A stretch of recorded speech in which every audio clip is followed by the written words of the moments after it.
नमस्कार दोस्तों। किसी ने सवाल किया है कि जब हम किसी के साथ बात करते हैं, ख़ास तौर पे जब हम व्यापार में होते हैं, तब हमारी जो महिला मित्र होती हैं या फीमेल क्लाइंट्स होती हैं तो हमारे पास आती हैं, तो उनके साथ हमारा आई कांटेक्ट होता है। तो जब हमारा उनके साथ आई कांटेक्ट होता है तो वो हमारे बारे में क्या सोचती हैं और हमें उनके साथ आई कांटेक्ट करना चाहिए कि नहीं करना चाहिए, ये सवाल था। ये सीधी सी बात है, महिला मित्र हो चाहे क्लाइंट हो, है तो महिला, और महिला है तो हमें उसकी इज़्ज़त करनी चाहिए। ऐसा नहीं है कि सारी महिलाओं को हमें सेक्सुअल ऑब्जेक्ट समझना चाहिए और कामुकता से भर जाना चाहिए, क्योंकि ऐसा जब हम करते हैं तो हम अपना ही बुरा करते हैं। क्योंकि हम काम वासना में घुसते हैं तो काम वासना मोह बंधन को जन्म देती है, और मोह बंधन दुख का कारक है। इसलिए ऐसा नहीं कि जो भी लड़की है आप उसके बारे में काम वासना से भर जाएं और उसके बारे में गंदी गंदी बातें सोचने लग जाएं, तो वो आपका रेपुटेशन ख़राब करेगी, वो आपकी नज़रों में दिखेगी, वो वासना, वो कामुकता। जब आप किसी लड़की, देखो, जब तुम किसी लड़के के साथ बात करते हो तो कभी तुमने ये सवाल में से ये क्यों नहीं किया कि अगर हम किसी लड़के से बात करें तो उसकी आंखों में देखे कि ना देखे? लड़की के बारे में ही क्यों सवाल किया? क्योंकि क्लाइंट्स तो लड़के भी आते होंगे। क्योंकि तब तुम क्या करते हो कि नॉर्मल आंखों में देखा, अपनी चित्रकारी जो भी तुम ड्राइंग बेचते हो उसमें देखा, या जो भी तुम्हारा काम है उस चीज़ पे देखा तुमने, और नॉर्मल कॉन्वर्सेशन, ध्यान ही नहीं दिया उसके चेहरे पे, उसके फेशियल एक्सप्रेशन पे, कैसे हैं, अच्छा है, बुरा, क्या क्या नहीं।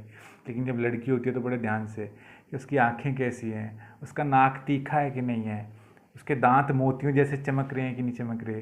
तो ये सारी जो डिटेल्स में जाने की ज़रूरत नहीं है। तुमने उसको घर थोड़े लेके जाना है, तुमने उससे शादी करके घर थोड़े लेके जाना है जो उसकी डिटेल्स में घुस जाते हो। लड़की है, लड़की इंसान है, वैसी ही होती है जैसे लड़के होते हैं, बस थोड़ी सी शारीरिक बनावट अलग होती है। तो उसको इज़्ज़त दें, कुछ ऐसी बात नहीं है। इज़्ज़त से बात करें जैसे नॉर्मल लोगों से बात करते हैं। जब आप नॉर्मल, आप आपके अंदर कामुकता होगी नहीं, और आपके माइंड में क्लियर होगा मुझे ना इसके साथ कुछ गलत बात करनी है, ना ही मुझे इसके साथ कोई गलत रिश्ता रखना है, बस दोस्ती का रिश्ता रखना है, या अपनी जैसे जैसे सिस्टर के साथ बात करते हैं वैसे बात करनी है। मुझे ना इसको कुछ धोखा देना, ना उसको मैंने किसी भी तरीके की डबल मीनिंग बात करनी है, अपना काम करना है बस। तो तुम्हारी आंखें अपने आप ही सही जगह जाएंगी, और जितनी देर रुकना हो उतनी देर उसके चेहरे पे रुकेंगी। कुछ इसमें सोच विचार करने की ज़रूरत नहीं है।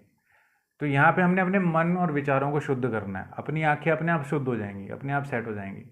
अगर हम अपनी मन और विचारों में कामुकता भर के बैठेंगे, और आंखें, सामने वाला पढ़ लेगा, बेवकूफ़ से बेवकूफ़ भी पढ़ लेता है कि ये मेरी तरफ क्यों देख रहा है। आंखें ठहर जाती हैं, और वो ठहराव आपके सारे राज खोल देता है। मैं सही गाइड कर रहा हूँ आपको, बिल्कुल सही गाइडेंस देता हूँ। अपनी पत्नी जिसके साथ तुम्हारी शादी होगी उसके साथ करना जो सब बातें करनी है, दिल की बातें, प्रेम भरी बातें, उसके लिए सब कुछ बचा के रख लो। बाकी किसी भी लड़की के चक्कर में मत पड़ो, क्योंकि ये जो प्यार है ये बहुत बड़ी मुसीबत होती है। ये रोग, किसी कोई सियाना आदमी ही होगा जिसने प्यार को रोग का नाम दिया हो। ये वाकई में रोग है, अगर अगर शादी से पहले करते हो तो। लेकिन शादी के बाद करते हो तो फिर ये शक्ति है। प्रेम एक शक्ति है। शादी से पहले करोगे तो ये रोग है, क्योंकि फिर सामाजिक मान्यताओं के साथ आपका टकराव होगा, और फिर आपकी ये जो नैन मटक्का है ये पकड़ा गया ना, तो तुम्हारी रेपुटेशन कैसी तैसी हो जाएगी। और व्यापार में रेपुटेशन ही काम करती है। और वैसे इन चीज़ों में है भी कुछ नहीं, एक कामुकता सिर्फ विचारों का ही खेल है, सिर्फ विचारों का खेल है। तुम विचार शुद्ध कर दो, कामुकता अपने आप जीवन में से ऐसे निकल जाती जैसे कुछ था ही नहीं।